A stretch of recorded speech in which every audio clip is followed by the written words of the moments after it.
Jake Hamilton, Howdy, howdy. thanks for doing this podcast. Absolutely. Excited to be here.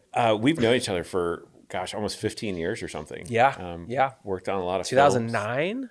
Yeah. maybe? This is probably, maybe 2010. Yeah. I remember the first time our paths intersected. Maybe we'll get into that later. Yeah. But I remember the moment. Well, before we get into how we knew each other, tell me your backstory as a filmmaker and how you... Yeah. How did I drop into this crazy world of being a filmmaker? I had a passion for film before I knew what to do with it. When I was in school, there wasn't a very clear path for it. Like, it was not as accessible as it is today. I think we all walk around with phones, with cameras in our pocket nowadays, and like that was not how I grew up.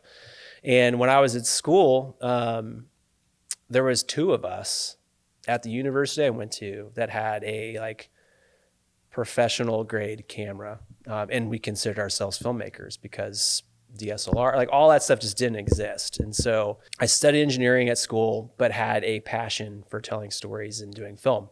And I stuck with it with engineering because I was like, I don't know anyone that's doing this, like, and making a living. I don't know how to go about it. So I'm going to have that as a plan B, but I'm going to really try to make this film thing work. Just to kind of get my feet wet, I worked with the athletic department, and they had a film production team, a TV show. I would travel to sports and document their seasons, all the different teams, and then do side projects on the side while in school and make a little bit extra cash by filming some weddings and doing something for different organizations or sororities, fraternities, and whatnot. And then when near the end of my time at school, I met another filmmaker whose name is Greg Reid, who I'm sure you guys are going to be visiting with at some point in time on these podcasts. And we kind of hit it off. And when after I graduated, I spent some time in Europe, about a year. In my former life, I was a bicycle tour guide. And during that time is when I realized that I wanted to pursue this. I wouldn't be satisfied if I didn't tackle film full on, I guess. And so I decided that Austin would be a great place to be. Greg had just moved here, and it seemed like a really great fit to move here, and he and I to kind of figure this out together. And and then shortly after that, that's when we got to meet. But yeah, so that's kind of my journey to how it all started. It was a passion, and then just things just kind of started to fall in place, doors would open, and here we are today. So what did you want to do when you first got into film? Was it to be a cinematographer, director, producer? Great question. I was always more interested in the actual creation side of it and more from a technical side. So camera is where I landed. Editing was a background I had because I didn't have a camera for a long time. So I was editing other people's footage on a bootleg copy of Adobe Premiere, way back in the day in college, until I could actually afford it. And then the two kind of married together for a little while. And then I quickly realized I enjoyed being on set more and interacting with people versus being in a dark room most of my days and with a computer in front of me. And so I kind of pivoted more to cinematography over a long time. And since then, it's kind of has shifted to now I'm directing and doing cinematography work. But now that I have kids, I'm also opening the door back up to editing again so that I can work from home a little bit more often. So that's something, it's kind of hard jumping back into that, but I still have those skill sets. And being an editor and a cinematographer and director, it's so great to know it all. And that's the best part, when you start in this industry and you're just bootstrapping it and you're trying to figure out what role you want to take. I mean, dabbling in each one of those, they all help each other, help you become a better storyteller, knowing what you need for coverage, how that's going to come together. And if you're thinking about that as a director, thinking about the scene, if you're a cinematographer, thinking about what coverage is the editor going to need. So it all plays together in a great way. So I always encourage, whenever I am speaking with younger filmmakers, I'm telling them do it all. Right now, when you have that point in time, figure out exactly, you don't have to know exactly what you want to do, but play in all those different sandboxes, take away the good and the bad, and then apply that to whatever you want to do next.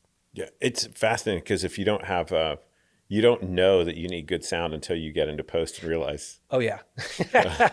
Pay the sound guy. It's like one of the most underrated. There's been so many instances where that has, sound is so important. Or coverage or anything, like until you have done it. Yeah. So when you guys first moved here, and Greg's podcast, he talked a little bit about some projects you guys did down in Mexico and Guatemala. Mm-hmm. And tell me about that. What did you learn from those first few projects that were important to you? Wow. I mean, at that point in time, most of the work that I had done was just myself. Like I was doing everything. And so having a partner to tackle that, I think was the most valuable lesson.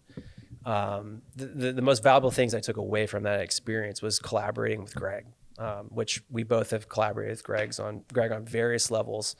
And he's an amazing person.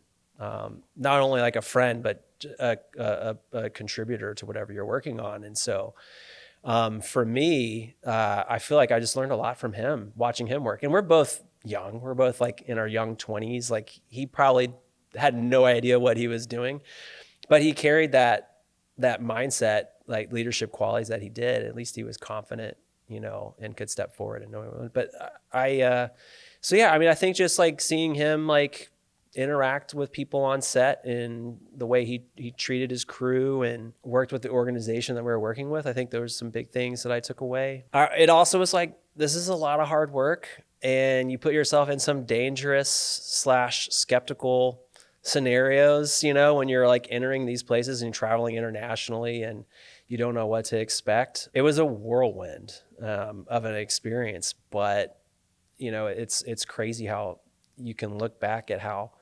everything in my career, like it all comes out ahead right there, and it just all splits out, branches out. We did this documentary in Guatemala, but while we were there, we also did a short film, and there's a filmmaking I don't know what you call it, some kind of film competition back in the day that you could enter a short film in, and if that short film was selected as the top 10, then you got to go you got a budget to make another short film.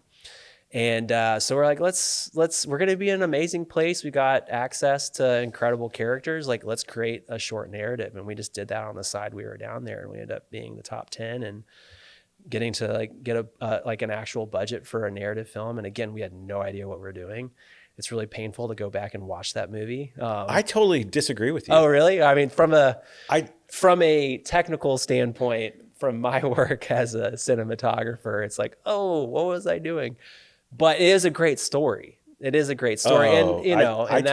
That's so funny. I told Greg on that. I think that's one of the better pieces that you've ever made from the soul of it. Yeah. I mean, it was a great story that it didn't feel like you did everything with what you had at the time to do the right thing.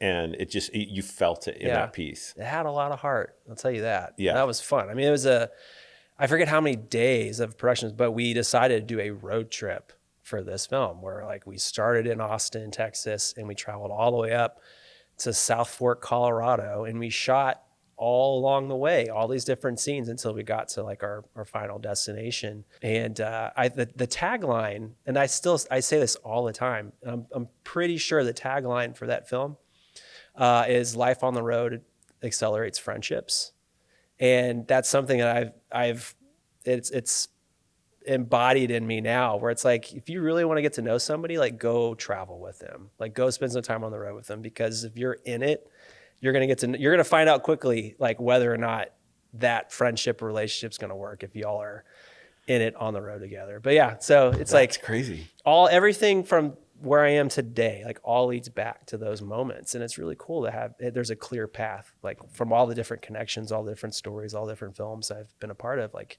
it all started there. So you kind of dabbled in doc, live event, narrative and those things. Mm-hmm. And then, but you and I had worked on some documentary stuff together, Rising from Ashes and stuff. But then you kind of kept going in that genre of doc. Tell me about that. Yeah. Documentary filmmaking is a lot different than it was, I feel like, before I got started. Like, think about how many documentaries you watched before there was streaming content. Like, you had, I can name it like 3 or 4 that I've seen, before that. It's like Hands on a Hard Body. If you haven't seen that, it's absolutely incredible. There is a surfing documentary that I'm going completely blank, but I know the connection to. But it's like there's only a few that we were familiar with, and now like documentaries are everywhere. It's like such an amazing and exciting time for documentaries. They're so accessible, and I don't know if documentaries where I wanted to land or where I wanted to spend time, but I knew I loved to travel. I knew that I wanted to tell stories that make a difference, and so it kind of checked all the boxes off for me, and I've got to work on some incredible stories because of that. And documentary, I think what's so attractive to me about documentary filmmaking is it's for most of the time, not all in this case, but most of the time it is a real story. Like, you're watching this unfold in front of you, and there's something that's so authentic and real getting to see, like, in people that are like opening up their lives. They're not paid actors, I think that's one of the things, like, I love telling stories. I love having a camera in my hands and capturing images, but I love like hanging with people and getting to know them and getting to tell their story. And it's like, it's such a wild thing, a sound guy that you and I know very well. And I've stole this from him as well, because he's got so many great one-liners, but like having a camera in your hand is like having a backstage pass to life. Like, we just show up and people open doors and they give you access to things that you would never, ever have the opportunity to like be a part of, just because you're making a documentary film. And so I've gone to some of the most wild, crazy, most beautiful, most dangerous. Like, I have been to like, I think the most dangerous place in the world, and I have been to some of the most amazing places in the world, carrying a camera, and I've met incredible people along the way. Some people that I still stay in touch with today, and it's been over a decade since I've seen them. So at that stage of your life, though, I mean, you're right out of college, single, and documentary really caters to that style. Yeah. I mean, tell me about. Yeah, absolutely. So you are starting your career. You don't have a whole lot to hang your hat on at this point in time. So it's hard to find a budget for stuff. And with documentary filmmaking, all you need really is a camera. Sound is important, but people can be forgiving for that, especially with documentary, and same with what type of camera you have for a documentary. There's a lot of grace. As long as the story's good, people will be tuned into it. And so, yeah, when you're starting out your career, I mean, documentary filmmaking is an incredible place to start out, because you don't need much. A narrative film, it's an army a lot of times that's having to pull off those types of shoots. And there's ways to go around that and scale it down, but it still costs a lot of money to be able to do that. Documentary, you just need a great story and a camera and just go. It could be you and the subject. That's it. Where, I mean, I guess that's possible in a narrative, but it's got to be a script that's like specifically that, versus not having like a bunch of talent and whatnot. So it's a great way to enter that world. The world of filmmaking, and it's an exciting one, because I'm still here, like, doing it. I love getting to tell documentary or work on documentaries and tell stories that way. I hope that I like continue to get to work on documentary films, the rest of my career. I love diversifying what I'm doing, from like DPing to camera operating to working on a narrative to doing a documentary or commercial work. I think, all those skill sets sharpen one or the other. But yeah, documentaries are just something that is a special place in my heart. Okay, so let me go back before I go forward, because I have a bunch of stuff that I want to talk about with what you've done in the feature doc world, and then also narrative stuff. But there was a season where you're kind of a DP, and I remember I got a call from this girl that I'd met, and she said, "Hey, I'm doing this thing. We're traveling to all these countries." And I was like, "I'm out on that. I'm married." Because I'm 10 years older than you guys. Yeah. So Kristen and I'd moved to Austin. you and Greg, and like Greg was just getting married, you were single, and you're like, yeah, I'll go, shit, I don't care. Yep. And so it ended up being quite an adventure. Oh, it was an adventure. I want to know about that trip. So yeah, I think in total it was somewhere around 6 to 7 weeks divided into 2 different productions. And like the first one was in South America, specifically Brazil. And then the second round was more like Central America places. And I mean, you get a phone call, you sign up for something, like sometimes you just don't know what you're stepping into. You have no idea like what work has been done prior to you getting there, and they can say everything, that this is all in order, but you just don't know. And until you're like boots on the ground. And so every production has its challenge, and then throw in anything international, as you know, there's a whole nother list of challenges that come up. I'd say like the Brazil portion of it went fairly smoothly. I don't think I ever care to go back to the Amazon because we were just on a boat caked in DEET and sunscreen and bugs everywhere. And I just like couldn't shower. And I was like, and I saw Anaconda, when it came out in 1997 or whatever. And I'm just terrified of snakes. So I'm just like constantly worried about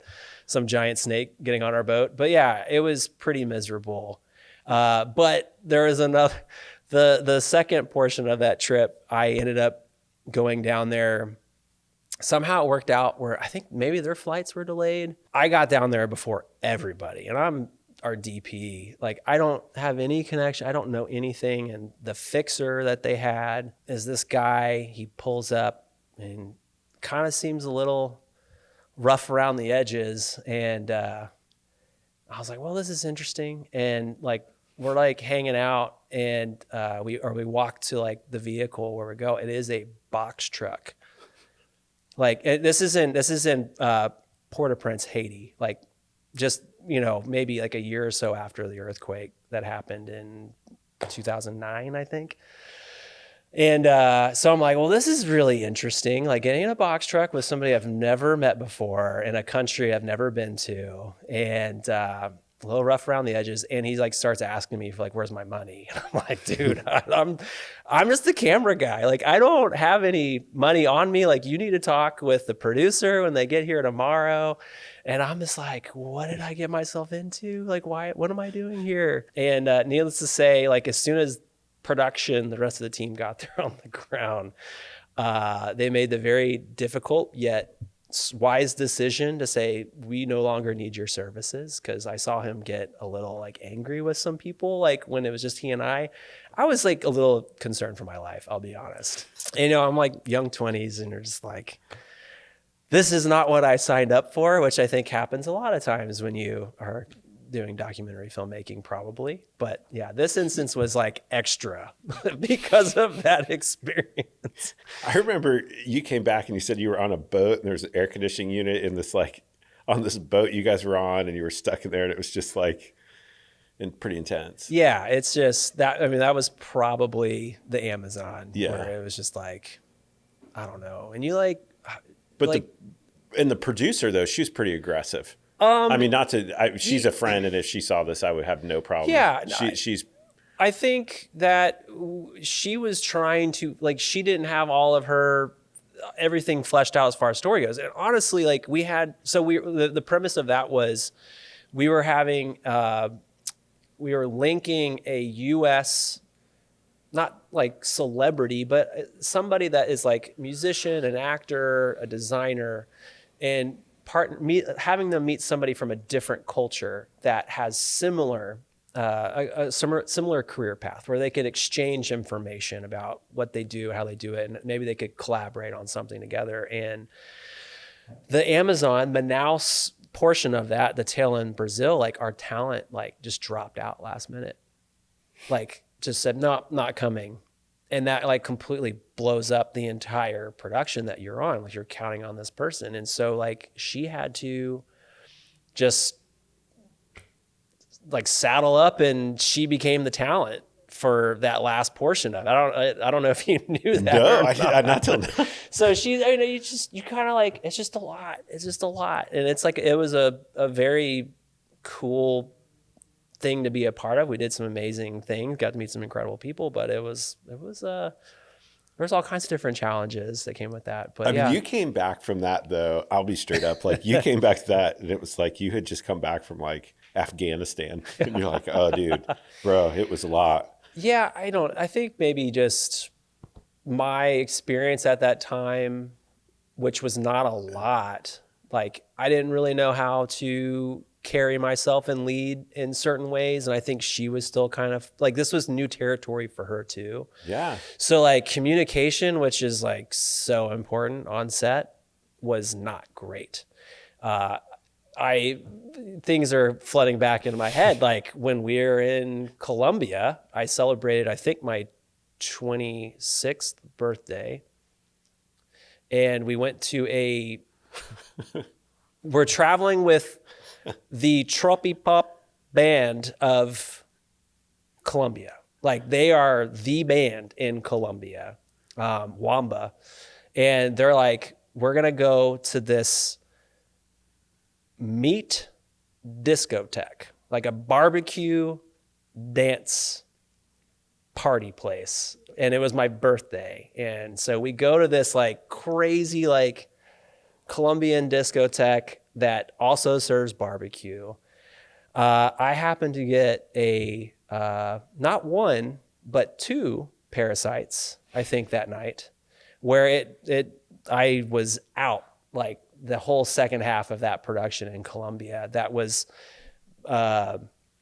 partnered with us going and doing the Inca Trail in Peru, like shortly after. So I'm having to hike the Inca Trail while battling 2 parasites and filming a TV show. Like I forget how it was like a 3 or 4 day hike. And we're like hauling gear. And I was just in Charlotte with our B camera / producer 3 weeks ago. And we were just talking about this because he thought, there was a moment he thought he wasn't going to make it. He was like, I think I'm just done. Because he's hauling all of my gear because I can't at that point in time because I'm still so sick. So he's like, yeah, I think this is a good place to die. Like, he's just like, I think I'm just gonna lay down here. Like, we're all just, gassed. And it's like, we're 2-3 weeks into production, like haven't been home. We're exhausted. People are sick. We got caught in a snowstorm, like a blizzard in September, like while hiking the Andes and the Inca Trail. Like I have tennis shoes and a rain jacket that I gave to our talent because she didn't have anything. So I'm just in a poncho in a snowstorm, like at 11,000 feet. I don't know. Yeah. So there you go. there's no shortage of crazy stories that we experience on film productions. We always say that what most people do in maybe 10 years of their life, and I don't say this arrogantly, is the amount of stories that happen because you and I and somebody, I forget, Clint, or in Florida at a cosmetology school, then we're in the ocean that night, then the next day you're somewhere else in the world shooting. Yeah. It's a very adventurous lifestyle. Yes, it is. It keeps you on your toes. Yes. You don't, I love that. I think it's a grind. Yeah. Like it's like being a filmmaker is not as glamorous as one would think it is. It is a grind. And so like there's once a month where I'm like, you know what? I'd be fine just flipping burgers. Like seriously, something mindless is giving me a 9 to 5. I'll do that. But I know that I would not be satisfied. Yeah. Like I would get so bored so fast. And so like it is, I don't know, like being able to travel and get out and meet all these different people.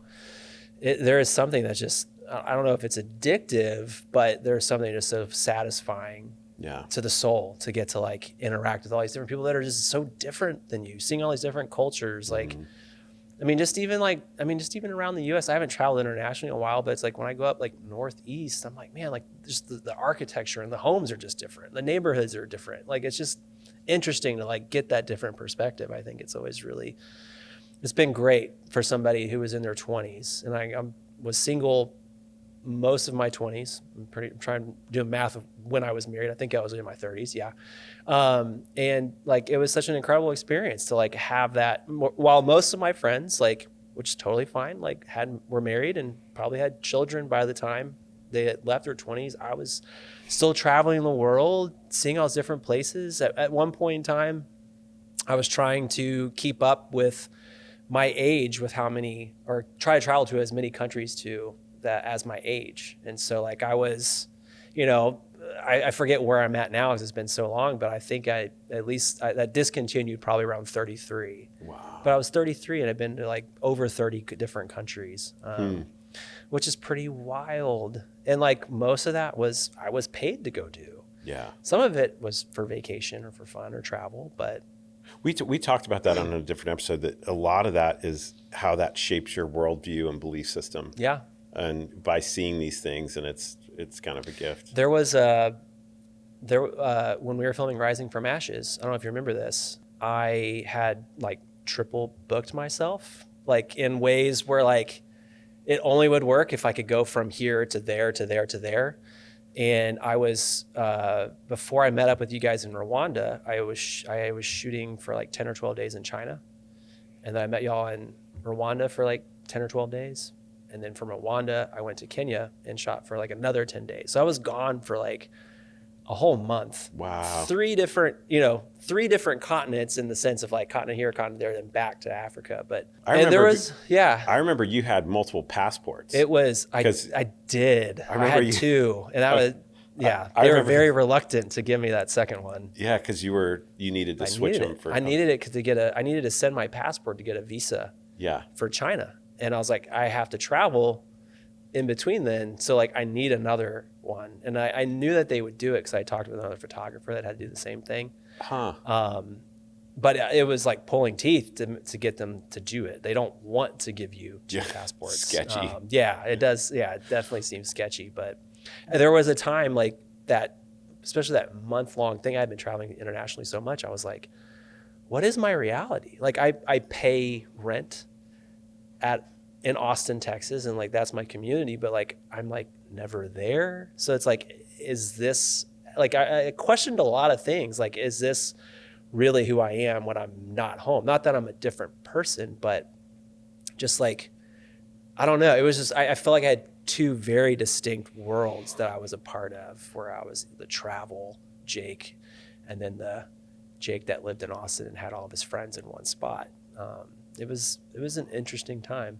Yeah. Well, and I think it's difficult when you're doing that, because you come back and there's this crazy life you've just lived, but it's like, how do you, for those people, they've just gone to work from 9 to 5, had the weekend, maybe went to Barton Springs. No idea. And it's hard to relate and reacclimate, I think, for people to understand, other than people who have lived the same. So being part of a filmmaking community where people understand and have empathy for the lifestyle is massively important. Yeah. And that's the great thing about it, is filmmaking is and can be a very communal lifestyle, where like, a lot of these documentaries, I've done it with a lot of the same people. Like we have memories, like we go back like 10, 15 years where we've been doing this together, and we've traveled all over the world together, and have, and we're able to like have those conversations and like debrief and talk about, because we're going to some places with some pretty big culture shock. It's not like we're going to like,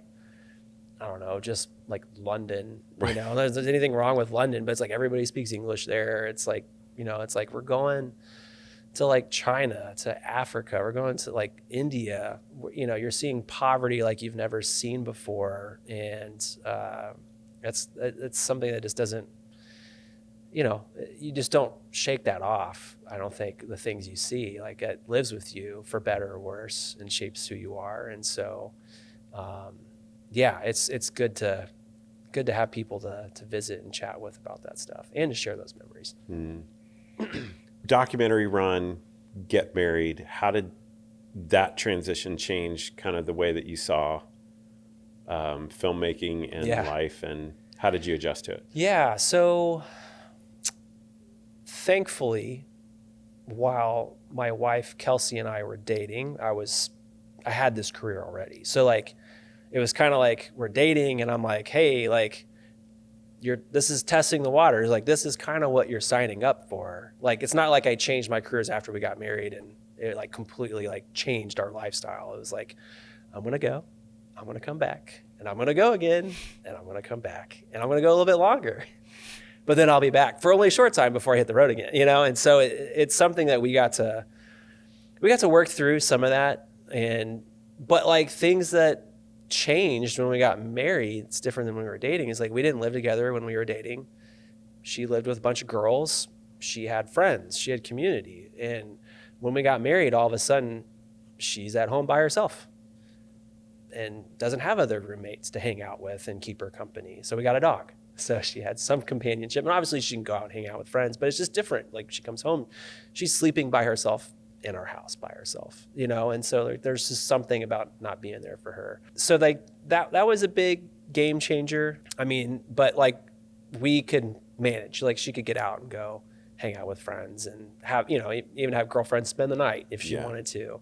Having kids completely blows up that whole perspective, because like, as a father, like, I don't want to leave my kids. I'm okay leaving my wife. Like, that's okay. And she knows, like, I love her and everything like that. But like, I hate missing out time with my kids. I mean, every day they're changing. Like, every day there's something new that like I am missing out on or getting to be a part of. They might not know where I am or what I'm doing half the time. Like, Briggs is 3. He might be he's getting the idea that I travel for work, but I just hate missing out with them. And so where I was okay, like leaving my wife for a little bit and coming back, we had kind of set some parameters of like, all right, like, try not to be gone more than 10 consecutive days so that we can reconnect and like kind of get in some groove before I travel again and whatnot. And now it's just like, try to just get back as quickly as I can. I'm taking the last flight out if I'm leaving somewhere so I can be around for dinner or getting the kids down. I'm taking the first flight to get back so that I can get back and see them. It's a little bit more exhausting because of that, but it's worth it. But yeah, I mean, having kids changes everything for that, where I'm like, okay, yeah, I'm down to edit. Like, I would love to edit your documentary and hang out in Austin, you know, and work from our home office and be there to like get the kids out the door, to go to daycare, pick them up, like go to a swim lesson, like all those types of things. And so like the whole travel side of things, like I think that I wasn't as interested in traveling when I got married, like at least internationally. We're gonna have to travel no matter what we do, unless you decide to like work with a company that is based here and all they do is studio work in the city that you live in, which is rare or boring, or I would not be satisfied with that either. And so like travel was okay as long as it wasn't big travel, and now it's just like, I would just love to be, I would be fine with the boring job almost. Yeah. Like, in all honesty, I would be fine. Like, just working in Austin a lot. Yeah. I think get out occasionally, like go do something fun, you know, another project. But I mean, it's, I know like there have been several friends that I've met with over the years. Specifically another one of them, Jeremy Rogers, is another DP that we both have worked with. He was kind of working his way up from a traditional standpoint, where he was working on a bunch of TV shows. He was like a second, was working his way up to be a first. And he just started looking around like the room at the TV show he was on. And he's like, everybody here is divorced or like that, or separated, or they're miserable because the hours are brutal. Like, you know, it's specifically in TV a lot of time, but just in any film, like we have weird hours. Like, we do overnights. Like, we work 12-hour days. Like, who else works 12-hour days in any industry, I feel like. And so it takes a toll on marriages and in families. And I remember Jeremy telling me that really early on. That's part of the reason why he left the TV world and started doing more freelance, because you have more, you can pick and choose what you want to do and what you want to work on and what the hours are, kind of. And so I always took note of that. You know, as I moved forward with my career, I was like, you know what? Like, I don't think I'm gonna be the guy that is gonna DP a Marvel movie, because I don't want to be working for 9 months on set 5-6 days a week, working 12-hour days and never see my family. Now, I don't think I have the skill set to do that either, but I just don't, that lifestyle does not fit what I want to be doing, because I want to be with my family. And then filmmaking is kind of the the other half of that, where it's like, I want to be able to provide for my family, and I love to have that creative itch scratched, but I'm like completely content being at home, hanging out with my wife and kids. Well, that 20s, 30s, 40s, like, take note. Yeah. You know, it's like, it happens. It's Yes, inevitable that it's real. these stages are going to happen. And in your 20s, it's like, if there's things that you want to accomplish, Go do it. get it done. Yeah. Because Go then. yeah, There's no strings attached. no. Like, if you are single and you have the ability to go do it, like always say yes, like, to all these different experiences that you can do. And it's wild and it's so much fun. And then you can kind of figure out, like, hone in on what you want to be doing in your 30s. And then when kids come, you know, I'm not gonna say the hammer drops, but like reality hits where you're like, wow, like, I just want to be around them. And I think the other piece is having a community around you. It's you know, so often you come back, like we talked about, it's like, what's home? Yeah. You know, what is home to you? And define that. Is it your friends? Is it a church? Is it what clubs or other things outside of films that bring you life? I mean, because I'm a victim of that. I mean, I was so head down for so long that I neglected a lot of other things. And it's easy to. And now it's like, I mean, I don't have any desire to, I mean, if somebody said, well, I just got pitched another film in Africa, and I'm like, I don't know. Like, it was the first time that I was like, Yeah. Yeah. If it wasn't for the relationship, I wouldn't even consider it. Yeah. But the thought of doing something like that's not even on my radar. Yeah. I mean, I'm like, even New Mexico was I like mean, 12 hours away from the house. I was like, oh, I don't know. Yeah. It takes a toll on you. Well, before we, I want to hit this other thing. Yeah. So did the doc stuff for a long time, then moved into, I mean, you've shot narrative films, and then you've also produced and directed your own feature docs too. I mean, tell me about Jump Shot, tell me about your feature world. Yeah. And so yeah, I mean, some like notable documentaries I got to work on: Rising from Ashes, Dealt, Jump Shot was in there, which is the first time I directed. I directed a short film, like a proof of concept for Jump Shot, just because I wanted to direct something. I was like, I think I'm ready. I've been on enough sets. There's things I've picked up on where it's like, I really want to do my own thing, and stumbled across that story. We did a short, and I was like, maybe this is a feature someday. I don't know. I've never done that before, but I feel like that's the next step in my career, as challenging as it seems, but I feel like I want to tackle that. And that film took 7 years to complete. I know you know what it's like for a film to take forever to get to complete.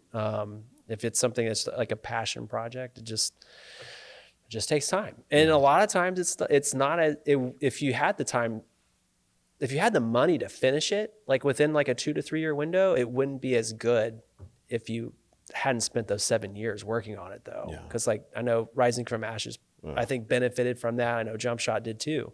Jump Shot's about? So Jump Shot is about the man who created what we know as the modern day jump shot in basketball. I met Kenny Sailors when I think he had just turned 91. He lived in Wyoming, and he played with the University of Wyoming back in the early 40s. And at that point in time, the game of basketball was a set shot game. It was like you pass the ball. There's no shot clock. You pass the ball. It was very boring. As many times as you could until somebody was finally wide open to shoot a set shot, which was you just push the ball from your chest, no jumping. So you had to be like wide open. Like someone could easily just block it. And he was short. He grew up playing basketball in their backyard on the farm with his brother, who was 6'5". Kenny, I think, was 5'7" or 5'8", maybe. And out of necessity, the jump shot was born for him. There are other people, he'll say there are other people that jumped and shot the ball before him, but he took his jump shot to the highest level, to Madison Square Garden at the national championship game. And a photo that was taken and was featured in Life magazine went across the US. And at that point in time, there wasn't broadcast television. So like, unless you saw the game in person or somebody took a photograph, you didn't see what happened. There's this picture perfect photo of him floating in the air, shooting what is the jump shot we see today in the game of basketball. And he ended up playing the early years of the NBA, which was a joke at the time. Like, it was a fledgling NBA. Like, college basketball was a way bigger deal at that time.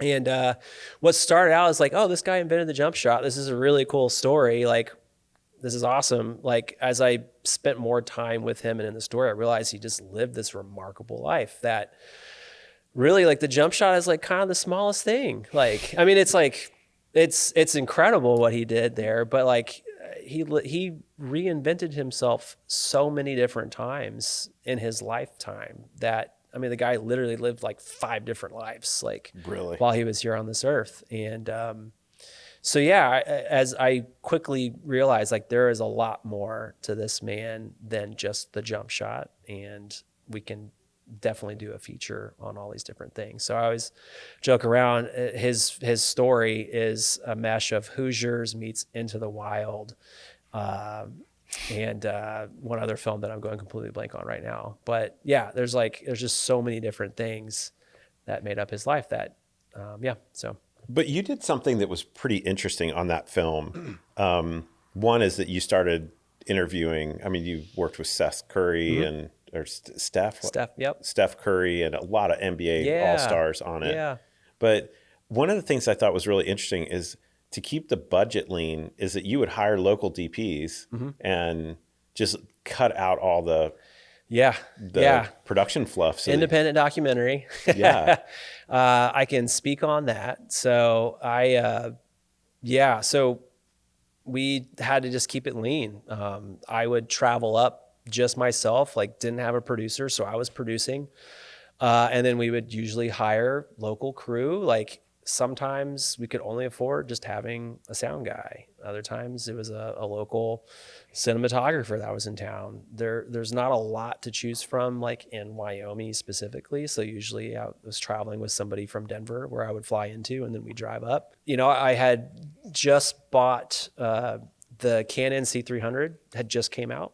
And it's it was a perfect documentary camera at the time where you could get a cinematic look, but you could also run sound. Like, it was post DSLRs where you like had to carry a whole separate unit to record audio. So that made it a lot easier for me to just go up there and do a lot of things. So would you just set up the camera and? There was a time or two where it was just me, just me. I had Sean, our sound. He operated a camera for me. I had Kelsey operate a camera for me once. Your wife? Yeah, my wife. Yeah, I was like, hey, let's go up to Yellowstone and do a camping trip. And while we're there, there's this writer that lives in Cody that wrote a whole book about Kenny and was like his neighbor in Alaska. Like, we should go interview him. Like, I can set up the camera for you. Do you mind just like, here's how you keep it in focus, and like, we'll hit record. And we did it. And so like, she is credited as a camera operator and jump shot. But that's how you get it done. Yeah. And, you know, we had some money set aside for an editor, and we very quickly ran out of that time and money. And so I ended up picking up the torch and having to edit the film myself, and could only get that so far. And then I had another friend that was generous enough to come in and like story consult for us and sit in the edit with me and challenge me in new ways. And so, yeah, I mean, like, it was me just buying that camera though. I bought that camera to finish Jump Shot with. Like, we didn't have the money to pay for to rent cameras. So I was like, well, I'll buy this camera, and it just comes with me, and I'll pay it off doing all these other projects. So like, I had a couple like 10, 12 day like international trips coming up where I was like, great, I can pay like a third of my camera off, like, with these, and then I can use this camera for the film. And so, yeah, you just got to get scrappy and keep pushing through. We applied for a lot of grants too to kind of help offset the cost. And so, yeah, it's a journey. Yeah. I mean, it was interesting when I first started. I remember that I was on a show, and it was back in the tape days, and they would literally, the interviewer would sit there, they'd put the camera up, set it. He'd say, I'm rolling. he'd hit rolling and the guys would lay down. And the only time they would get up is they knew how much time they'd just done it so many times. And they would literally stand up and they'd walk over and they'd touch her on the shoulder. And literally in that little moment was so orchestrated, you'd hear the tape stop. Wow. And he goes, I've got to switch tapes. And she'd stop, the thing would click, he'd flip the tape and sit back down. They wouldn't even watch the monitor. That's crazy. Because they were like, what's going to change? Yeah. Like it's in focus. Like it's at F4. Like we don't, and yeah.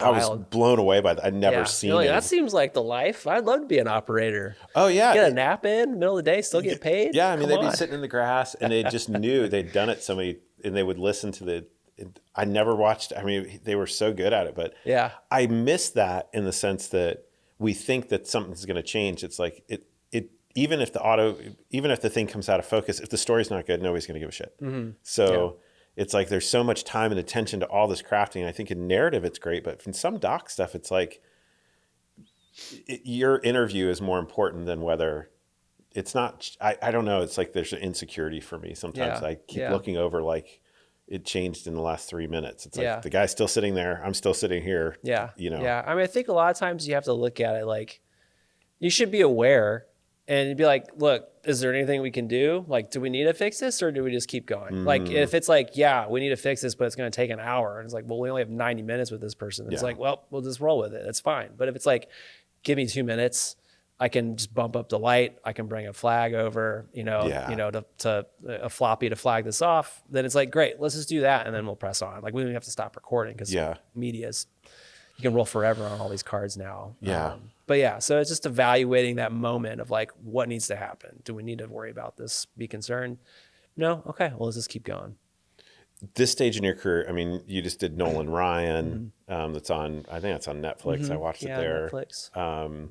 Dealt. I saw that on Hulu. Like you've done all these docs now. And at this stage in your career, is there any bucket list stuff that you'd like to tick off before? That's a great question. I don't know. I mean, as far as stories go, I don't know. Specific stories. I think for me, and I say this this is a blanket statement across the board. Like I just want to keep working with people that I enjoy being around. Like, I think that's the most important thing. It could be whatever, like making a mayonnaise commercial, which is an ongoing joke on set. I feel like if I'm working with people that I love being around, that we have a great time, then I'm satisfied. And then, if it's something that's important, it's going to change lives, add a different perspective for people. Like there's a certain amount of impact to it. Like, that's incredible too. I used to say if it's somewhere I haven't been, then that would make the list, but that has kind of fallen down the list just because of where, family is. But yeah, I think, and then working with new people, if somebody does reach out to me, I've never worked with them before, maybe the budget's not that, appealing, like the rates aren't that great, but, I think it's always important to continue to work with new people because you never know where that's going to lead to. So, but I think, for me, the community aspect of it is the most important thing. It's like, do I want to go spend 10 days with these people or not? Because you're going to be living 10 days with these people, like sometimes sharing rooms, like, which, still happens every once in a while. I hope that answered your question. If somebody wanted to work with you, what does that take? Somebody wanted to work with me. What does that take? I mean, can they reach out to you? Oh, 100%. Yeah. I mean, I tell people I will entertain anything, like, because you really never know where it's going to go, like where it's going to lead, like what type of project it is. I mean, for example, like I had somebody reach out to me. They're like, hey, we're looking for an AC for this interview thing. I was like, well, I'm not an AC. Like, not that like my ego says I can't AC. Is like there are people that just do a better job than me because that's what they do. And they're like, well, honestly, it's like we're just doing an interview and we need a B cam operator too. And I was like, well, I can operate and I can, I can check batteries and I can carry a tripod over. It's like, I'll come AC for the day. I'm home. I'm not doing anything. Like, I'll get paid to work in Austin. That sounds great. So like I like literally did that last week. And they're like, wow, I was really surprised you came out to AC. Like the DP was talking. It's like, wow, it's like, I don't care. Like I just want to be working. I just want to be on a set. I want to be around people I enjoy being around. And so yeah, I mean, like happy for anybody to reach out to me about anything and entertain it, and like always willing to be flexible, you know, depending on what the project is and how I can help. Maybe I can't physically be there, but maybe I have gear that would be helpful, or maybe I can refer you to somebody else that, you know, is able to travel a little bit longer than I am, you know, or that's an up and coming cinematographer. Like, I mean, half the jobs I get are referrals still from friends. And so I always try to do the same thing if I'm not available, like referring friends. I have a lot of friends having kids right now. So I'm like, call this guy, like he's going to need it. He's going to need the money for daycare and everything. So, and diapers. And you have, so jakehamilton.com. JacobRyanHamilton.com. Yeah, I'll put it in the show notes. Cool. Thank you. Second thing is, you also have an arsenal of camera stuff. Small, if you need, somewhat, yeah. I mean, you have prime lenses, cameras, things that are available for rental. I said I wasn't going to buy any more cameras, and then that changed. But now I think I still say that. I don't know. Cameras are changing so much, so it's like it's wild, and it's like I don't know. You got to be wise about what camera you choose. Is it right for the project? Yeah. Is it something you're going to be able to pay off? I've actually kind of have pivoted a little bit into lenses because those last forever. Yeah. And they're, so like, I have a set of prime lenses. They're they're the Canon Cine Primes. They're just kind of right in the middle. They're great cinema lenses that like don't have any strong characteristics, so they play well with other lenses. They're pretty clean, vanilla, not in a bad way. Sure. But they do the job. I have a set of Ingenue Easy Zooms, which are a great step up for cinematic zoom lenses. And I kind of have this new thing where I'm collecting old vintage lenses. Nice. So I have a whole set of Canon FD glass me and a DP and a producer here in town, we all partnered together and are getting them rehoused in cinema housing. Oh, wow. So we'll have like an 8 lens set of FDs, and kind of can split them between the FDL glass if you want, and then also just SSC coating. So it's like they all play well together, but if you want just the FDs or you just want the SSC version of it, like there's there. And then I don't know now, we're waiting, like there's a deposit down, all that stuff to get them rehoused. And now I'm like, what's next? And my grandfather was a photographer in World War II, like not a photographer in World War II, but he was a photographer, and he was in World War II and had a bunch of cameras. And I'm still stumbling upon some of his random cameras. So I just randomly, my parents were like, hey, we found this camera like in the attic, and it's an old Pentax. That's a Takumar lens that that one's probably from like 1970, 71. But yeah, now I'm kind of like, do I want to like complete the set and get all the Takumar lenses and then maybe get them rehoused? So those are actually like, they're coated with the rear element is coated with thorium oxide, which is radioactive. So I have radioactive lenses. Oh, nice. And over time they like become really amber, Scotch esque. And so like they are currently sitting in my windowsill right now for the UV light to kind of neutralize that going on. So you deal with all those kind of fun things with vintage lenses. So if anybody's swinging through Austin, they're hit looking me up. Easy rig. I have tripods. I have a couple lights for a very basic, lighting setup for an interview or whatnot. But I also have a ton of crew, from like grip, electric. That's great. Camera operators, sound. Like I have recommendations here. I feel like half of what I do is like, no, I can't be there, but here are these people. Or I'm building out the whole crew if I'm just the DP. I'm like also a line producer, which is a thing. I love it. So yeah. Thanks for doing the show. Absolutely. Yeah. Thanks for having me. This is a lot of fun. Yeah. Until next time.